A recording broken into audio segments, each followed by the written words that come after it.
Assalamualaikum warahmatullahi wabarakatuh. Kembali lagi bersama saya Hendrianti Kartikasari pada mata pelajaran Bahasa Indonesia untuk kelas 7 di SMP ITA Salam Sanden. Untuk kali ini kita akan belajar bersama mengenai kaidah kebahasaan pada teks cerita fantasi. Nah, teks cerita fantasi memiliki tema yang sangat beragam. Hal inilah yang menyebabkan pengungkapan bahasa dalam teks cerita fantasi memiliki pilihan kata dan istilah-istilah khusus. Yang pertama, istilah yang digunakan dalam teks cerita fantasi adalah kata ganti orang. Nah, yang kedua, kata cerapan indera. Yang ketiga, kata sambung penanda urutan waktu. Yang keempat, ungkapan keterkejutan. Dan yang kelima atau yang terakhir adalah kalimat langsung. Oke, memasuki yang pertama, kata ganti orang atau pronomina. Pronomina berfungsi untuk menunjukkan tokoh dalam teks cerita fantasi. Kata ganti orang dibagi menjadi beberapa. Yang pertama, kata ganti orang pertama tunggal, contohnya adalah kata saya ataupun aku. Yang kedua, kata ganti orang pertama jamak, contohnya kami dan kita. Yang selanjutnya, kata ganti orang kedua tunggal, contohnya kamu, anda, dan kau. Yang keempat, kata ganti orang kedua jamak, contohnya adalah kata kalian.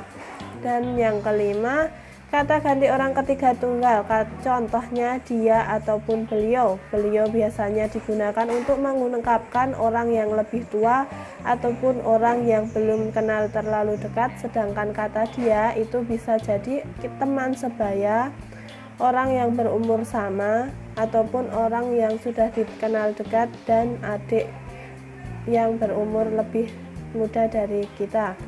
Yang selanjutnya adalah kata ganti orang ketiga jamak, contohnya adalah mereka. Oke, yang kedua, kata cerapan indera. Kata cerapan indera berfungsi untuk mendeskripsikan layar. Nah, sebagai contoh yang pertama, menara luar angkasa itu sangat megah. Indera yang digunakan adalah indera penglihatan untuk mendeskripsikan latar tempat.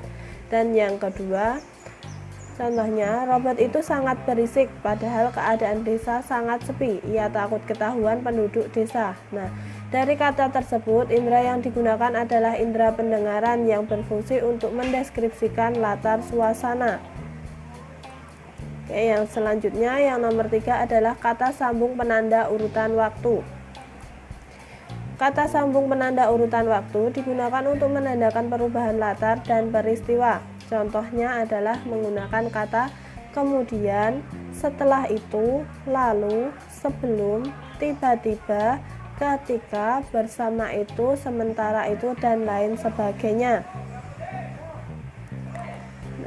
Sebagai contoh, setelah buku terbuka, aku terseret pada masa lampau. 2 tahun kemudian, Farta telah sampai di planet Mars dan bertemu dengan Tatao. Akhirnya, Farta dapat menyelamatkan diri dari terkaman raksasa. Nah, dari ketiga contoh di atas dapat kita ambil kata sambung penanda urutan waktunya adalah 2 tahun dan akhirnya. Oke, yang selanjutnya yang nomor 4 adalah ungkapan keterkejutan. Ungkapan keterkejutan yang digunakan dalam teks cerita fantasi merupakan penggunaan ungkapan keterkejutan yang berguna untuk menggerakkan cerita atau memulai masalah agar memberikan efek keterkejutan. Contohnya, tiba-tiba seorang alien yang berukuran sangat besar datang. Tanpa diduga, buku terjatuh dan halaman terbuka menyeret Nabila masuk ke dunia lain. Nah, dari 2 contoh tersebut, kata ungkapan keterkejutan yang dapat diambil adalah kata tiba-tiba dan tanpa diduga.